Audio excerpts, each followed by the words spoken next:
Si el hombre muere, ¿volverá a vivir? ¿Qué significa estar ausente del cuerpo y presente con el Señor? ¿Fue Jesús con el ladrón al paraíso el Viernes Santo? ¿Claman en realidad las almas de los muertos debajo del altar? El pastor Bo responde a estas y otras preguntas en la serie extraordinaria Textos Difíciles sobre el estado de los muertos.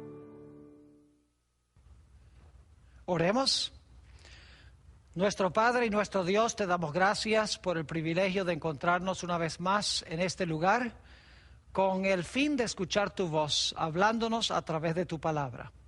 Pedimos, Padre, que tu palabra no regrese a ti vacía. Especialmente te ruego por aquellos que están viendo esta programación por televisión, que les des claridad de pensamiento para comprender tu voluntad.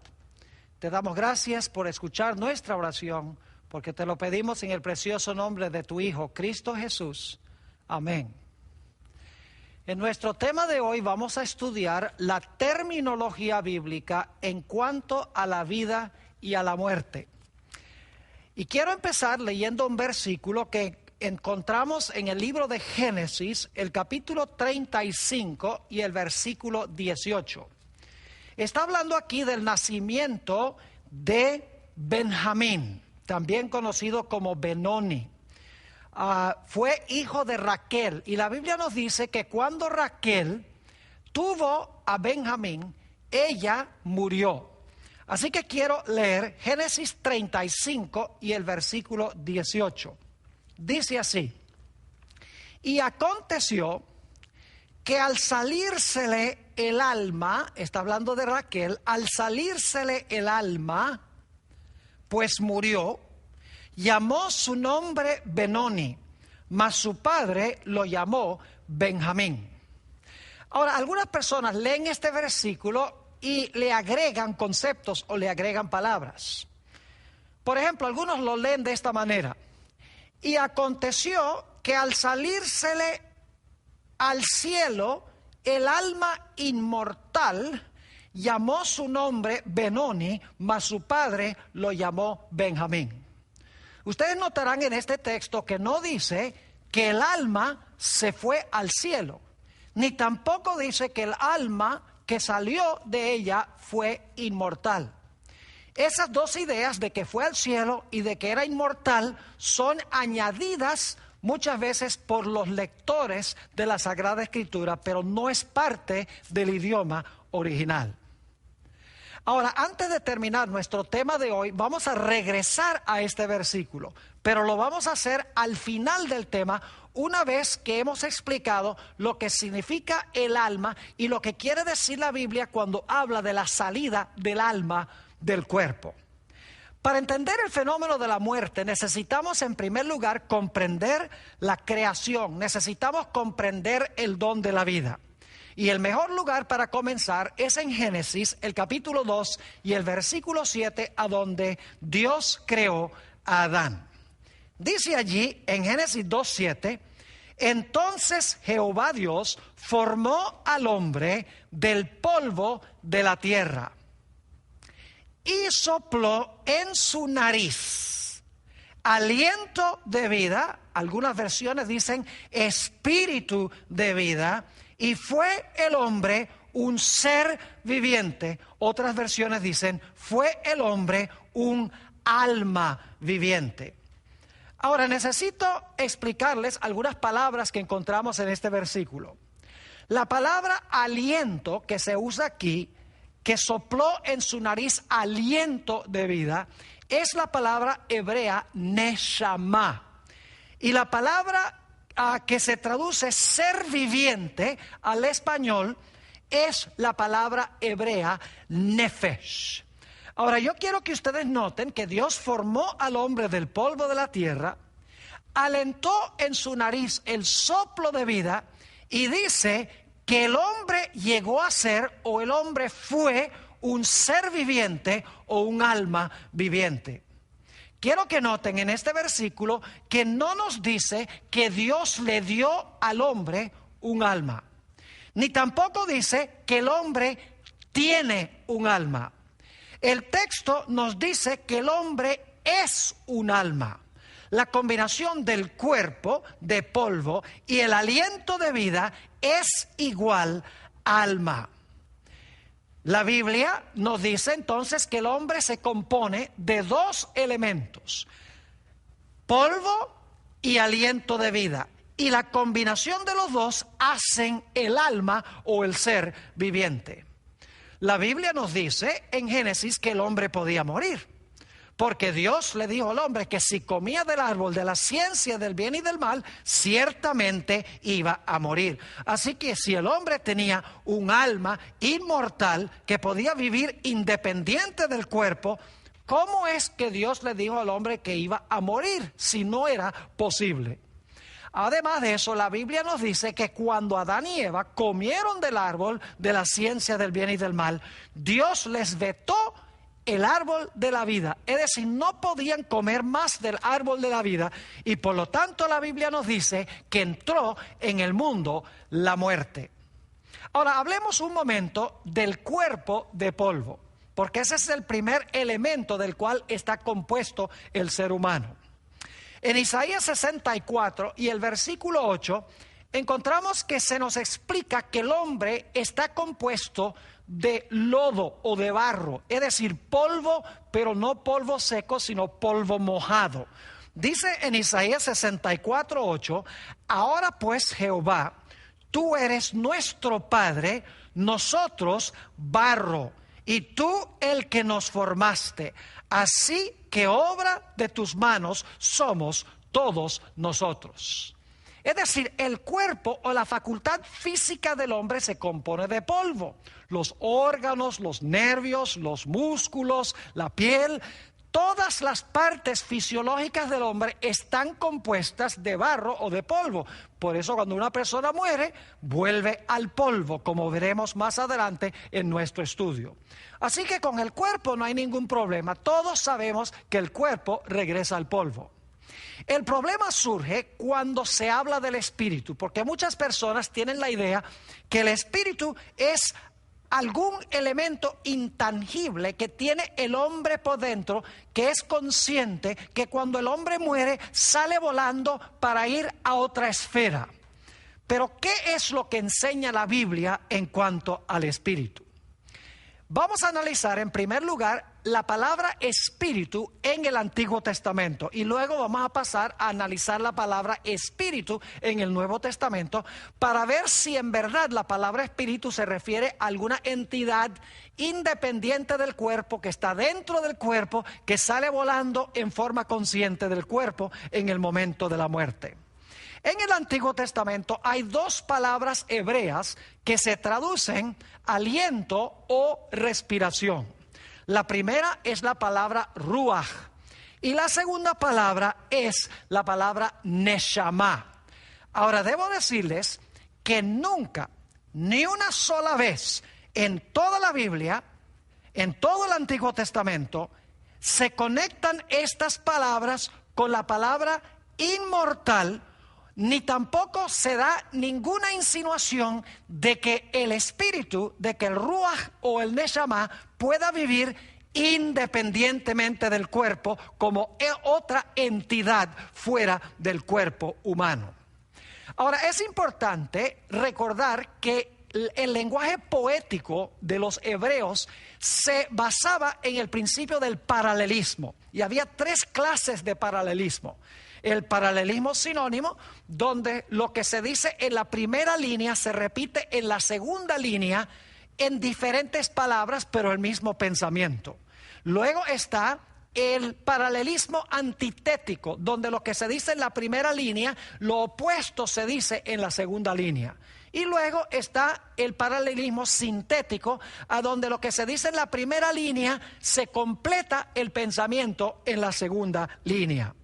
Ahora vamos a notar algunos textos a donde se usa el paralelismo sinónimo, la palabra espíritu y la palabra neshama, porque estas dos palabras son básicamente sinónimas. Una significa aliento, la otra significa respiración. Es decir, que son muy cerca de ser sinónimas, como aliento y respiración lo son en español.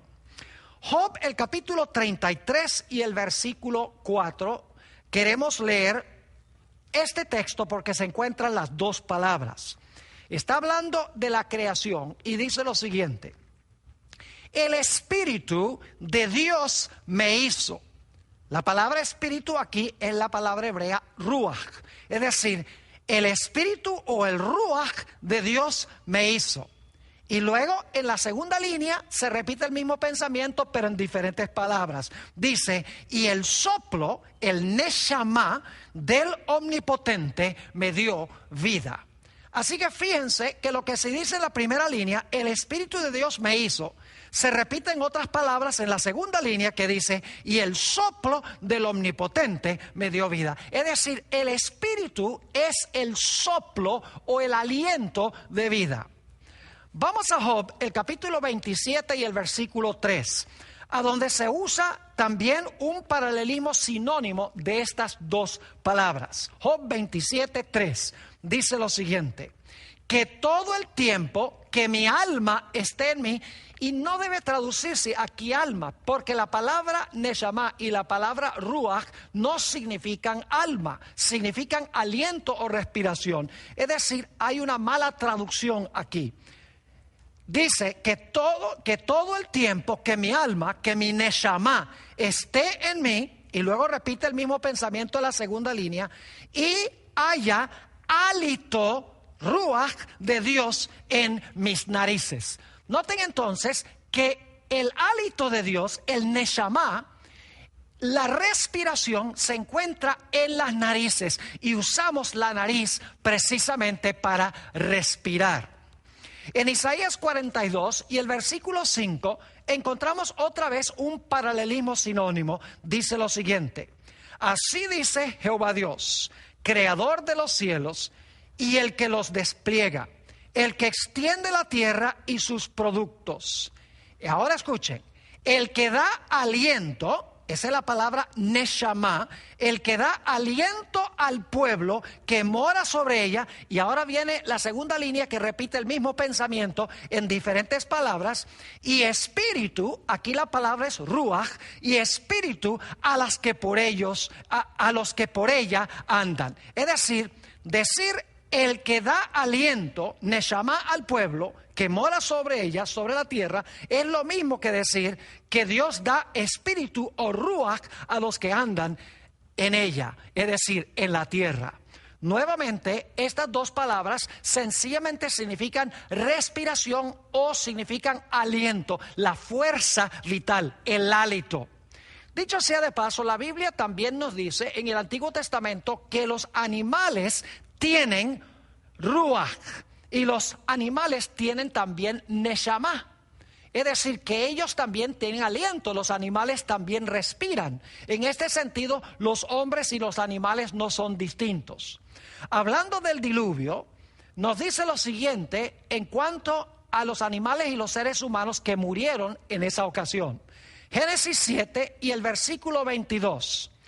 Todo lo que tenía aliento, es la palabra neshama, todo lo que tenía aliento de espíritu de vida en sus narices, todo lo que había en la tierra murió. Hombres, animales, es decir, todos los que tenían aliento o respiración perecieron en el diluvio.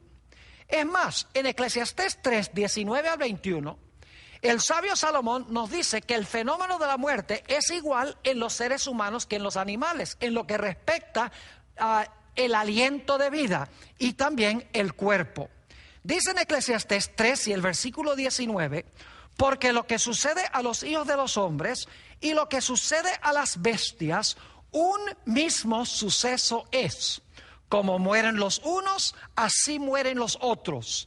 Y una misma respiración tienen todos. Fíjense, los hombres y los animales tienen una misma respiración. Ahora, no se me pongan nerviosos. El hombre no es lo mismo que un animal. En unos momentos vamos a hablar de eso. Pero en términos del aliento, la respiración, son iguales. Sigue diciendo, ni más tiene el hombre que la bestia, porque todo es vanidad. Todo va a un mismo lugar. todo es hecho del polvo, fíjense, hombres y animales, y todo volverá al mismo polvo. Y luego pregunta el sabio Salomón, ¿quién sabe que el espíritu, el ruach, de los hijos de los hombres sube arriba? Es decir, ¿quién se atreve a decir que el espíritu del hombre sube arriba y que el espíritu o el ruach del animal desciende abajo a la tierra? Ahora, tal vez algunos se hayan puesto nerviosos cuando yo mencioné que el fenómeno de la muerte es lo mismo en el animal que en el ser humano. Quiero decirles que en realidad la respiración que tienen los hombres y que tienen los animales es la misma respiración, es la misma fuerza vital. Pero los hombres y los animales fueron creados con diferente función. Permítame ilustrar lo que quiero decir. Imagínense una nevera, o algunos le dicen una heladera. Esa heladera, para que pueda funcionar, hay que enchufarla en la pared para que tenga corriente eléctrica y pueda funcionar. Ahora, pensemos también de una computadora. Una computadora, para que funcione, también hay que enchufarla en la pared. Ahora yo pregunto, para que funcione la nevera y para que funcione la computadora, ¿se usa la misma fuente de energía? ¿Se enchufa en la pared? Claro que sí. En términos de la energía que necesita la nevera y la energía que necesita la computadora, la fuente de energía es la misma. Pero la computadora es un instrumento mucho más complicado porque fue creado con un propósito distinto, mientras que la nevera tiene una operación mucho más sencilla y fue hecha con otro propósito. Es decir, que en términos de su fuente eléctrica para funcionar son iguales, pero la función para la cual fueron creados es distinta o diferente. Ahora tomemos unos textos en el Nuevo Testamento que hablan del Espíritu, sobre lo que es el Espíritu. Ya hemos visto que en el Antiguo Testamento el Espíritu no es alguna entidad invisible, etérea, que vive dentro del ser humano, que sale del cuerpo humano en el momento de la muerte para seguir viviendo en forma consciente en el cielo o en cualquier otra parte. Hemos visto que la palabra ruach y la palabra neshama sencillamente significan el aliento de vida, el espíritu de respiración que permite que el cuerpo humano cumpla la función para la cual Dios creó ese cuerpo. Ahora vamos a ver si el Nuevo Testamento tiene la misma idea. Vamos a leer varios textos y dicho sea de paso, la palabra espíritu en el Nuevo Testamento es la palabra neuma. Santiago el capítulo 2 y el versículo 26 será el texto con el cual comenzaremos en el Nuevo Testamento. Dice, porque como el cuerpo sin el espíritu está muerto, así también la fe sin obras es muerta. Fíjense que el cuerpo sin el espíritu está muerto. Es decir, el cuerpo sin tener la capacidad de respirar está muerto. En Apocalipsis 11, 7 al 9 y también el versículo 11, habla de los dos testigos que en realidad representan el Antiguo y el Nuevo Testamento, que en cierta ocasión histórica, desde 1793 hasta 1798, durante la Revolución Francesa, fueron muertos. Es decir, que fueron atacados por Francia y permanecieron tirados en la calle por 3 días y medio, es decir, 3 años y medio. Y quiero leer esos textos. Dice, cuando hayan acabado su testimonio, los dos testigos, la bestia que sube del abismo, que es Francia, en 1793, la Revolución Francesa, hará guerra contra ellos y los vencerá y matará. Y ahora escuchen bien, y sus cadáveres estarán en la plaza de la grande ciudad, que en sentido espiritual se llama Sodoma y Egipto, donde también nuestro Señor fue crucificado.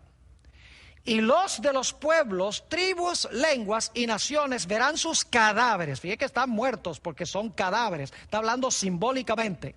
Verán sus cadáveres por 3 días y medio y no permitirán que sean sepultados. Y en el versículo 11 dice que después de los 3 días y medio de muertos, y claro, la Biblia cuando habla en un marco profético, días equivalen a años. Cuando terminaron los 3 años y medio, dice que estos testigos iban a resucitar. Y fíjense cómo iba a realizarse esto. Dice, pero después de 3 días y medio, entró en ellos el Espíritu. Es decir, se les dio nuevamente respiración. Dice, pero después de 3 días y medio, entró en ellos el Espíritu de vida enviado por Dios, y se levantaron sobre sus pies, y cayó un gran temor sobre los que vieron. En forma de paréntesis, podría mencionar que hay un pasaje semejante a este en Ezequiel, el capítulo 37, a donde había un valle lleno de huesos secos. Y Dios mandó a Ezequiel a que llamara al espíritu de los 4 vientos para entrar en esos cuerpos que se habían juntado y se habían formado. Y dice que el espíritu entró en los cuerpos, y los cuerpos separaron un gran ejército porque habían recibido el aliento de vida. Y claro, cuando una persona muere, sucede lo contrario. Cuando una persona es creada por Dios, Dios le da aliento de vida y el cuerpo funciona. Cuando una persona muere, el aliento sale del cuerpo y la persona ya no funciona fisiológicamente. Fijémonos en un texto, Juan 19 y el versículo 30, donde se habla de la muerte de Jesús. Dice, y cuando Jesús hubo tomado el vinagre, dijo, consumado es, y habiendo inclinado la cabeza, entregó el Espíritu. Esto sencillamente significa que cuando Jesús murió, expiró, dejó de respirar, ya no tenía el hálito vital para que las funciones de su cuerpo humano pudieran andar. Es decir, que cuando Dios crea, da el aliento. Cuando la persona muere, sale el aliento o sale la respiración. Así que hemos visto en el Antiguo y en el Nuevo Testamento que la palabra espíritu nunca se refiere a una entidad inmortal, nunca se usa para describir algo que puede vivir independientemente del cuerpo. En la Biblia, Antiguo y Nuevo Testamento, el espíritu es la fuerza vital que Dios le da al cuerpo de polvo para que el cuerpo pueda funcionar. Es como una computadora que se enchufa y ahora la computadora tiene energía para cumplir sus funciones. Pero alguno dirá, Pastor Bor, ¿qué podría usted decir del alma? Ciertamente el alma sí es una entidad inmortal que el hombre tiene por dentro. ¿No será así? El problema es que mucha gente cuando habla del alma está pensando en términos de la filosofía griega en vez de pensar en términos bíblicos. No nos interesa lo que dijo Platón y lo que dijo Sócrates, nos interesa lo que dice la Sagrada Escritura. Así que vamos a ver ¿qué dice la Biblia en cuanto al alma? En realidad, la palabra alma en el Antiguo Testamento, a donde vamos a ir primero, se traduce de diferentes formas al español. A veces se traduce persona, a veces se traduce vida, a veces se traduce inclusive alma. Y por eso mucha gente se confunde y dice, bueno, ¿qué es la traducción correcta? ¿Es vida? ¿Es alma? ¿Es persona? La respuesta es que todas estas traducciones están relacionadas muy estrechamente una con la otra. Voy a mostrarles ahora del Antiguo Testamento.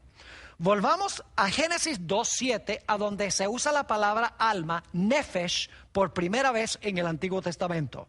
Dice, entonces Jehová Dios formó al hombre del polvo de la tierra y sopló en su nariz aliento de vida, el neshama, y fue el hombre un nefesh. Es decir, fue el hombre un alma viviente o un ser viviente. Es decir, la palabra nefesh aquí significa un ser vivo, una persona que funciona, porque el cuerpo de polvo y el aliento de vida están juntos. Y por lo tanto, el hombre que tiene el polvo y el aliento juntos es un nefesh. Es decir, el alma no es parte del hombre, el alma es el hombre en su totalidad.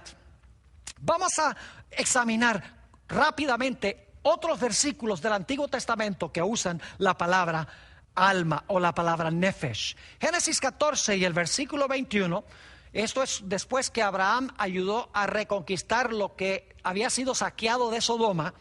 Dice: entonces el rey de Sodoma dijo a Abraham: dame las personas y toma para ti los bienes. Fíjense qué interesante, toma para ti las personas. Saben que esa palabra personas allí es la palabra nefesh. Y algunas versiones dice: toma tú las almas. Y entonces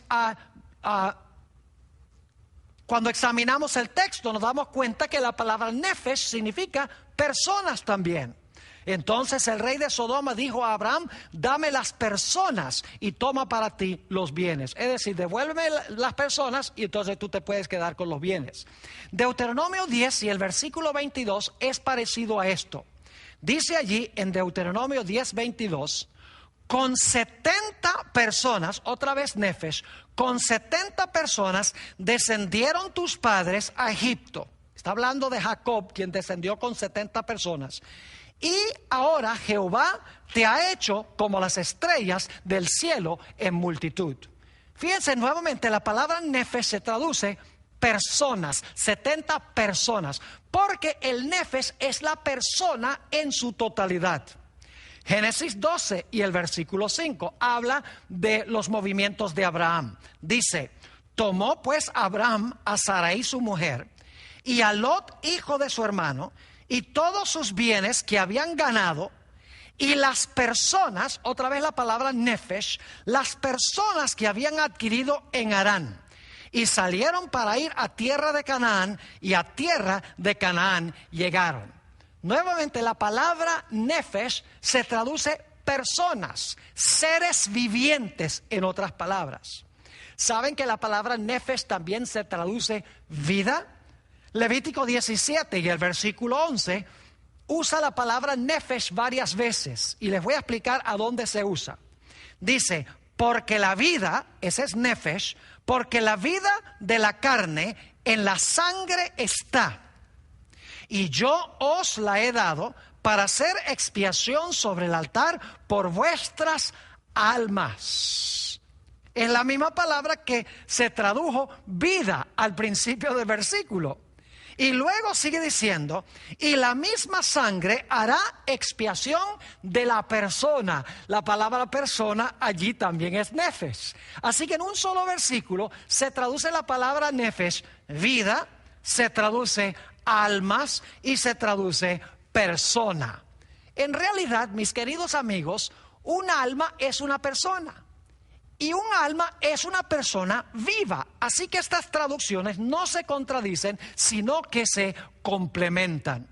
Deuteronomio 12 y el versículo 23 nos dice lo siguiente: solamente que te mantengas firme en no comer sangre. Dios le dice a Israel que no coma sangre, porque la sangre es la vida, es nefesh allí. Podría decirse que la sangre es el alma, pero en realidad significa vida.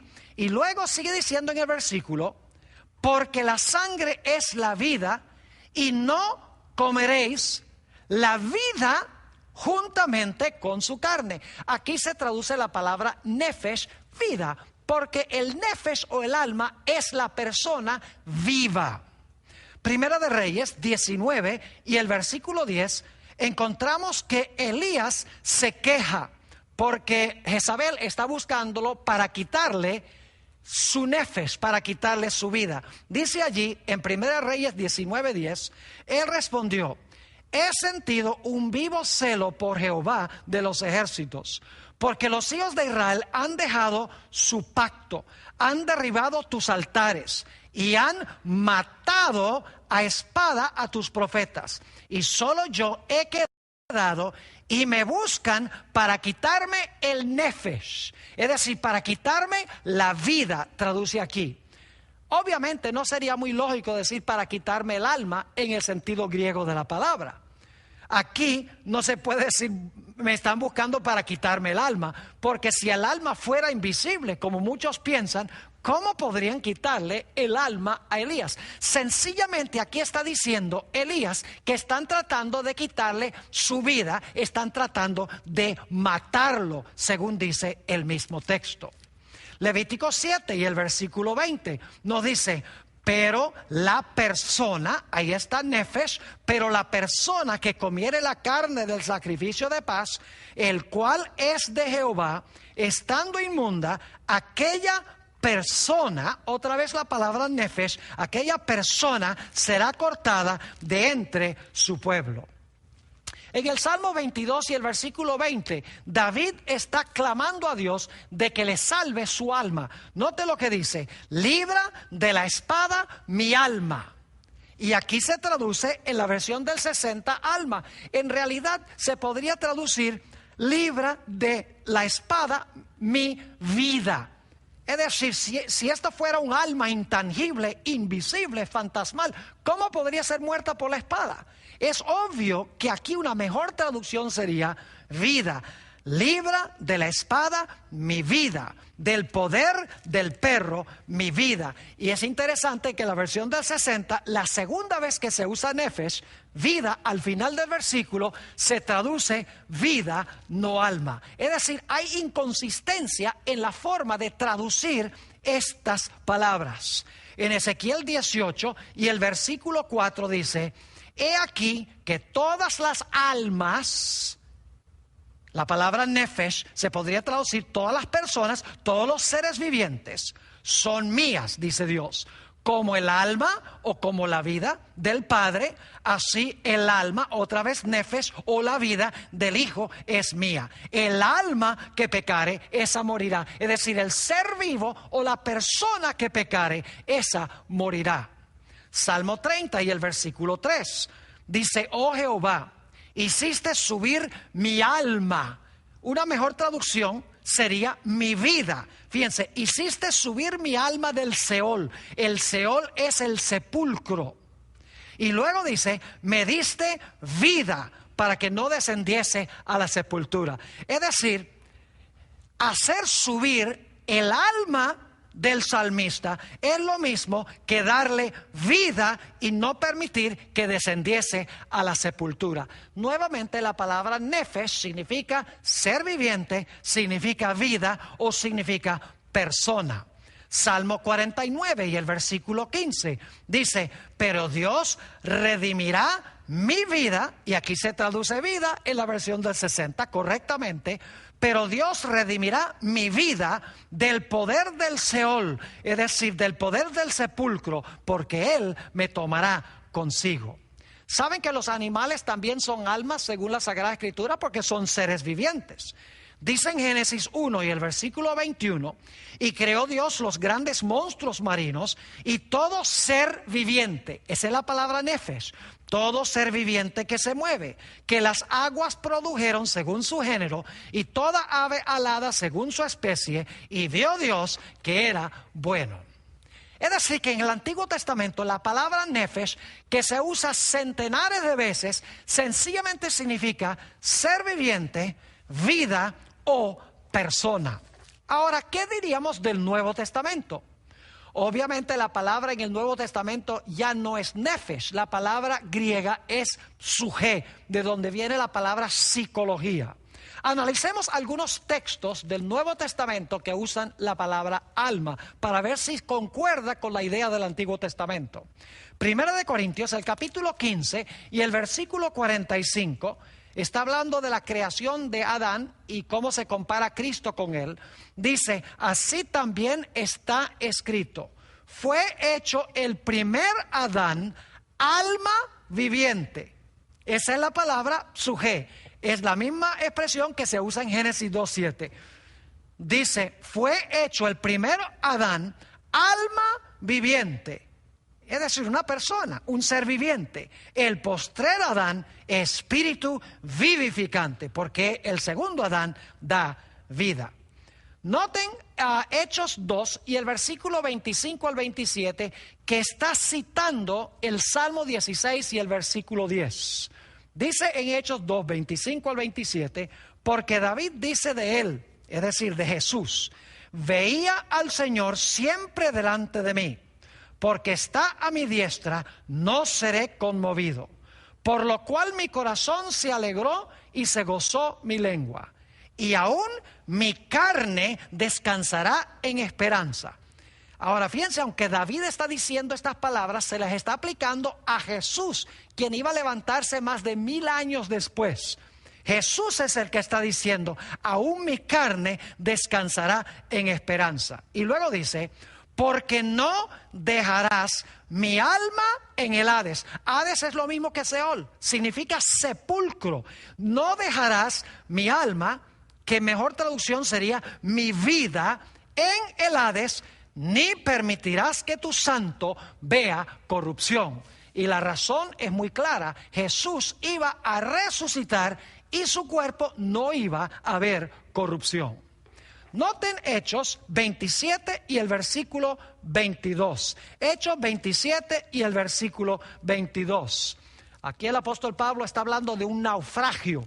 Y fíjense lo que declara. Habla a la gente en el barco. Pero ahora os exhorto a tener buen ánimo, pues no habrá ninguna pérdida de vida. Fíjense que ahí la palabra suje se traduce vida correctamente. No sería correcto traducirlo alma. No habría pérdida de alma. Es mejor decir no habrá pérdida de vida entre vosotros, sino solamente de la nave. Mateo 2, 19 y 20, hablando del nacimiento de Jesús. Dice, pero después de muerto Herodes, he aquí un ángel del Señor apareció en sueños a José en Egipto diciendo, levántate, toma al niño y a su madre y vete a tierra de Israel, porque han muerto todos los que procuraban la muerte del niño. Fíjense qué interesante esta traducción. Dice, todos los que procuraban la muerte del niño ya no están. Es decir, han muerto ellos. Pero lo interesante es que la palabra muerte aquí, en realidad dice en el griego, todos los que procuraban el alma de la vida del niño han pasado del escenario. Es decir, que se traduce aquí a la palabra alma con la palabra muerte.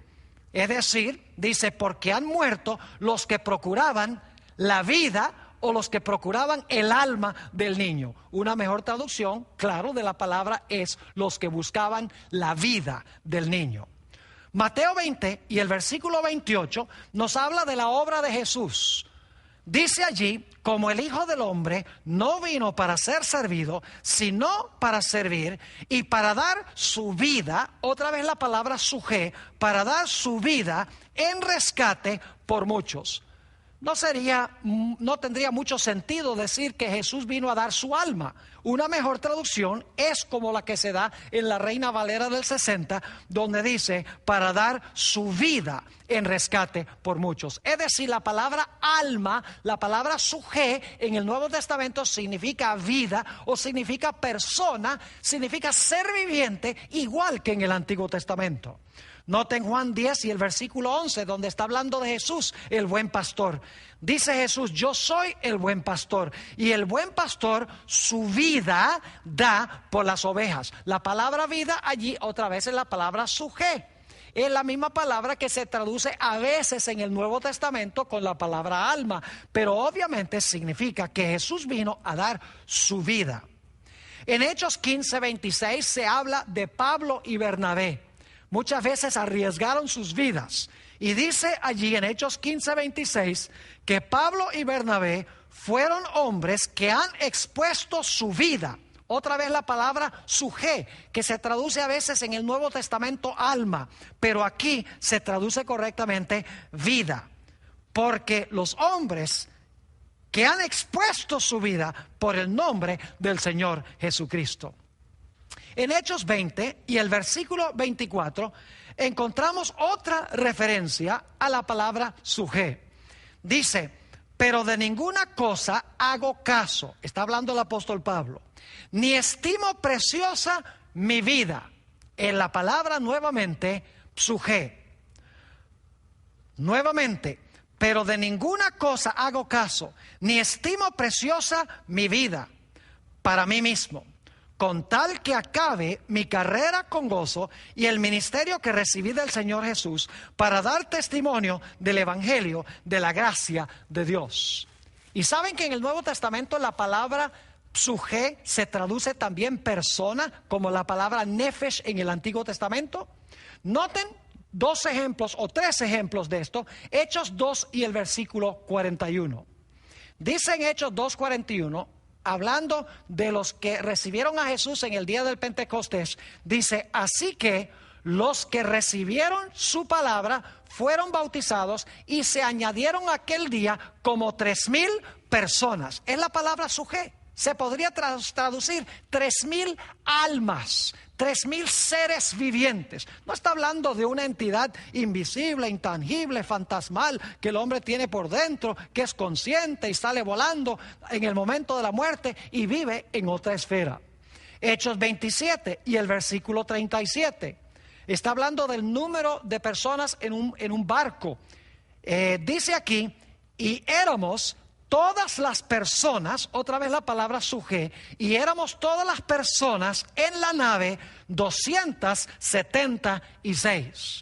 Otro ejemplo a donde se traduce la palabra suje, personas, es Romanos 13 y el versículo 1, donde dice: sométase toda persona, ahí está la palabra suje nuevamente, sométase toda persona a las autoridades superiores, porque no hay autoridad sino de parte de Dios, y las que hay por Dios han sido establecidas. Ahora quiero comparar dos versículos para que podamos ver de una forma clarísima que el alma es la persona en sí misma, no una parte de la persona, no algo que el hombre tiene por dentro, sino la persona viva en su totalidad. Mateo 16 y el versículo 26, y vamos a compararlo con Lucas 9:25, y voy a leer esta idéntica enseñanza de Jesús como se presenta en dos diferentes evangelios, con diferente terminología, pero es la misma enseñanza. Mateo 16:26 dice, y está hablando Jesús: porque ¿qué aprovechará el hombre si ganare todo el mundo y perdiere su alma? ¿O qué recompensa dará el hombre por su alma? ¿Saben ustedes que podría traducirse muy fácilmente esto aquí? Porque ¿qué aprovecha el hombre si ganare todo el mundo y perdiere su vida? ¿O qué recompensa dará el hombre por su vida? Pero la versión del 60 traduce alma aquí. ¿Y qué es el alma en este versículo? Vamos al versículo que les mencioné que íbamos a comparar con este. Lucas 9 y el versículo 25. La misma enseñanza de Jesús, pero en otras palabras. Dice: pues ¿qué aprovecha el hombre si gana todo el mundo y se destruye o se pierde a sí mismo? Fíjense que Mateo dice perdiere su alma, en Lucas dice se pierde a sí mismo. Es decir, que el alma soy yo mismo, el ser viviente o la persona. Es interesante notar la muerte de Herodes el Grande, que la Biblia dice que fue comido por gusanos. Quiero leer del libro de Hechos de los Apóstoles, capítulo 12 y el versículo 23, a donde se describe la muerte de Herodes y qué fue lo que sucedió en el momento de la muerte. Dice allí: al momento un ángel del Señor le hirió, por cuanto no dio gloria a Dios, y expiró comido de gusanos. Esa palabra expiró es la palabra griega ex-psugen. Psuje es la palabra básica, pero ex significa que se salió algo. Es decir, se le salió, algunos dicen su vida o su alma, pero en realidad el texto quiere decir que se le salió en el momento de la muerte su vida.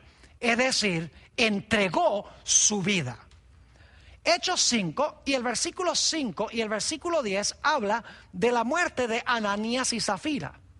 Y fíjense lo que dice allí en Hechos 5 y el versículo 5 y el versículo 10.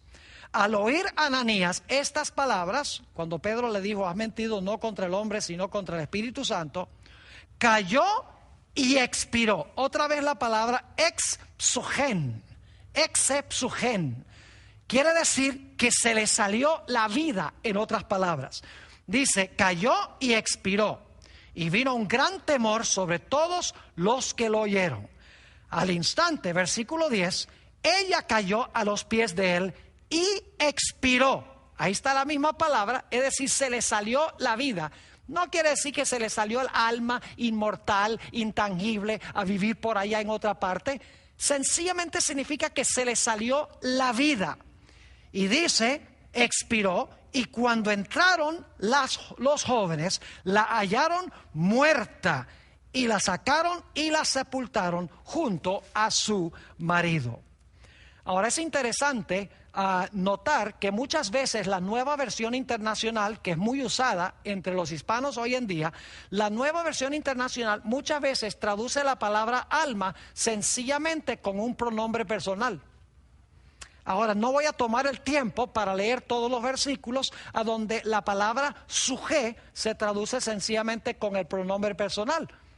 Es decir, el alma soy yo, el alma eres tú. Y vez tras vez, la Nueva Versión Internacional usa el pronombre cuando se usa la palabra alma. Es decir, el alma es la persona, soy yo, eres tú y es él.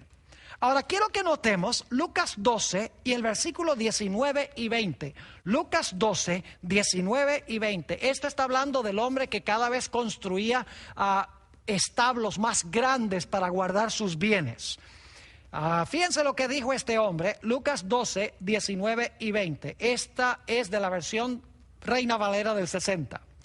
Dice este hombre, y diré a mi alma, en realidad significa diré a mí mismo, alma, muchos bienes tienes guardados para muchos años, repósate, come, bebe, regocíjate.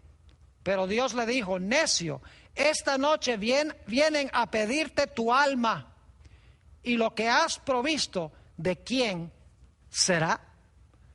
Ahora fíjense que aquí dice que este hombre va a decir algo a su alma, va a decir, alma, acumulaste muchos bienes. Y luego entonces Dios le dice, esta misma noche será exigida de tu parte tu alma. ¿Qué es lo que quiere decir esto? La Nueva Versión Internacional lo presenta o lo traduce de una forma distinta y más clara. Dice, y diré. En la versión nueva Internacional en inglés dice, me diré a mí mismo, alma mía, ya tienes bastantes cosas buenas guardadas para muchos años. Descansa, come, bebe y goza de la vida. Pero Dios le dijo, necio, esta misma noche te van a reclamar la vida. Fíjense que la palabra suje se traduce en la Nueva Versión Internacional con vida en vez de alma. ¿Y quién se quedará con lo que has acumulado? Mis queridos amigos, la palabra alma se usa en sentido figurativo aún hoy en día, en el sentido en que lo usa la Biblia. Por ejemplo, decimos, si nadie vino a la reunión esta noche, decimos, no se apareció ni un alma. ¿Qué queremos decir con eso? Que no se apareció una entidad intangible, inmaterial, invisible, que nadie podía ver. Claro que no. Significa, no se apareció ni una sola persona.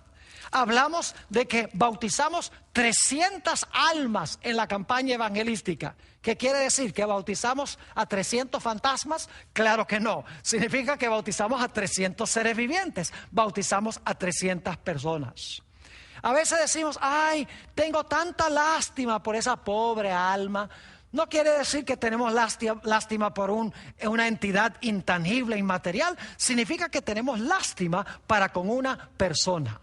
Analicemos unos pocos textos más que usan la palabra alma y luego regresamos al texto con el cual comenzamos nuestro estudio de hoy.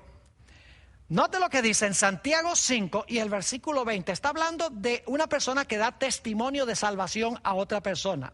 Dice, sepa que el que haga volver al pecador del error de su camino, salvará de muerte un alma y cubrirá multitud de pecados. ¿Qué quiere decir eso? Que salvará de la muerte a un alma. Quiere decir, dicho sea de paso, que el alma puede morir, porque si se puede salvar al alma de la muerte, quiere decir que el alma puede morir.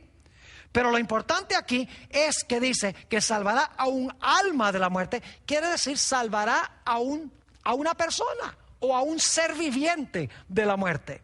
Apocalipsis 16:3 inclusive dice que los animales son almas. Dice: el segundo ángel derramó su copa sobre el mar, y éste se convirtió en sangre como de muerto, y murió todo ser vivo que había en el mar. La expresión ser vivo es la palabra sujé. Es decir, sujé se aplica también a los animales. Un último texto. Este texto está hablando del niño que se cayó de la ventana cuando el apóstol San Pablo estaba predicando el evangelio, y la Biblia dice que se murió. Su nombre era Eutico. La Biblia nos dice también que el apóstol Pablo llegó y lo resucitó. Quiero leer Hechos 20:10, donde describe lo que hizo el apóstol San Pablo. Entonces descendió Pablo y se echó sobre él, y abrazándole dijo: no os alarméis, pues está vivo. En realidad en el griego dice su sujé está dentro de él. Es decir, está vivo, tiene la vida dentro de él.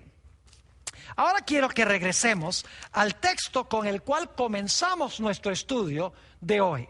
Génesis, el capítulo 35 y el versículo 18.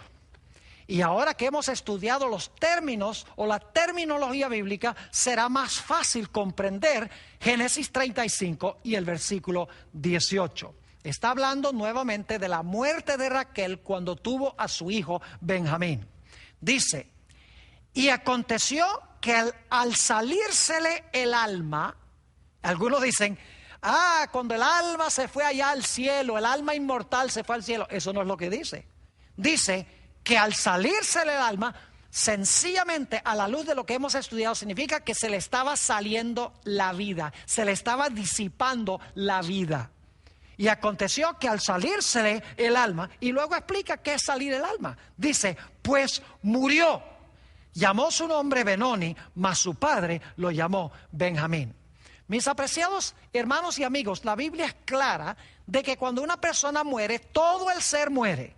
Aunque Dios guarda un registro de la persona en el cielo, porque en la resurrección le va a devolver su individualidad y su personalidad. Dios no olvida, en otras palabras, al muerto. Dios guarda los nombres y los registros, porque en la resurrección les dará un cuerpo nuevo y les dará aliento de vida, y se levantarán perfectos, incorruptibles e inmortales. Fíjense lo que dice la Sagrada Escritura en cuanto al fenómeno de la muerte. Salmo 146 y el versículo 4 dice: pues sale su aliento y vuelve a la tierra. Es decir, cuando el aliento sale del cuerpo, la persona vuelve a la tierra, y luego dice: en ese mismo día perecen sus pensamientos. Es decir, que cuando una persona deja de respirar, vuelve a la tierra, y en ese día cesan sus pensamientos. Es decir, que el hombre no tiene un alma inmortal que sigue pensando después de la muerte. En el Salmo 104 y el versículo 29 y 30, Salmo 104, 29 y 30, está hablando de el contraste entre el proceso de la muerte y el proceso de la creación. Dice allí, hablando de Dios: escondes tu rostro, se turban. Les quitas el hálito o el espíritu o la respiración. Y fíjense lo que dice: les quitas el hálito, dejan de ser y vuelven al polvo. Pero luego habla de lo opuesto, el proceso de la creación. Dice: envías tu espíritu, son creados, y renuevas la faz de la tierra. Cuando una persona muere, la Biblia nos dice sencillamente que el individuo vuelve a la condición en la cual estaba antes de la creación, en el caso de Adán. Dice en Génesis 3 y el versículo 19: Cuando Dios pronunció sentencia contra Adán, con el sudor de tu rostro comerás el pan hasta que vuelvas a la tierra, porque de ella fuiste tomado, pues polvo eres y al polvo volverás. Y Eclesiastés 12 y el versículo 7, un versículo muy bien conocido sobre el estado de los muertos, nos habla del fenómeno de la muerte y dice: el polvo vuelva a la tierra como era y el espíritu vuelva a Dios que lo dio. Es decir, la Sagrada Escritura es clara en cuanto a este asunto. El hombre se compone de polvo o de lodo. Su cuerpo es un cuerpo material de lodo. Dios le dio a ese cuerpo la respiración y la persona llegó a vivir, llegó a ser un ser viviente, en otras palabras. El fenómeno de la muerte es lo contrario. El cuerpo vuelve al polvo y el aliento abandona el cuerpo de tal manera que el cuerpo ya no puede funcionar porque no tiene una fuente energética. ¿Saben ustedes, mis queridos hermanos y amigos, que la Biblia presenta solamente dos destinos? En Romanos el capítulo 6 y el versículo 23 nos dice: mas la paga del pecado es muerte. Fíjense que no dice la paga del pecado es una vida eterna en miseria, el alma quemándose por allá en el infierno. Eso no es lo que dice. Dice, porque la paga del pecado es muerte. Y según Eclesiastés el capítulo 9 dice: los vivos saben que han de morir, mas los muertos nada saben. Y luego está el otro lado de la fórmula. Romanos 6 y el versículo 23, la última parte dice: porque la paga del pecado es muerte, mas la dádiva de Dios, es decir, el regalo o el don de Dios, es vida eterna en Cristo Jesús, Señor nuestro. Es decir, que la muerte y la vida son polos opuestos. La vida es un don de Dios, nos da un cuerpo material, nos da la capacidad de respirar y vivimos. Durante nuestra vida escogemos si vamos a querer vivir para siempre o si la muerte será el fin. Es decir, que la decisión está en nuestras manos, recibir o rechazar a nuestro Señor Jesucristo como nuestro Salvador personal. Porque la paga del pecado es muerte, mas el don o el regalo de Dios es vida eterna en Cristo Jesús, Señor nuestro. Es decir, que nuestra esperanza de vida no se encuentra en un alma inmortal. Nuestra esperanza de vida se encuentra en Cristo Jesús, quien vendrá del cielo con poder y gloria, levantará a los muertos en Cristo del polvo, les dará un cuerpo nuevo y luego les dará la respiración para que puedan vivir con Él para siempre.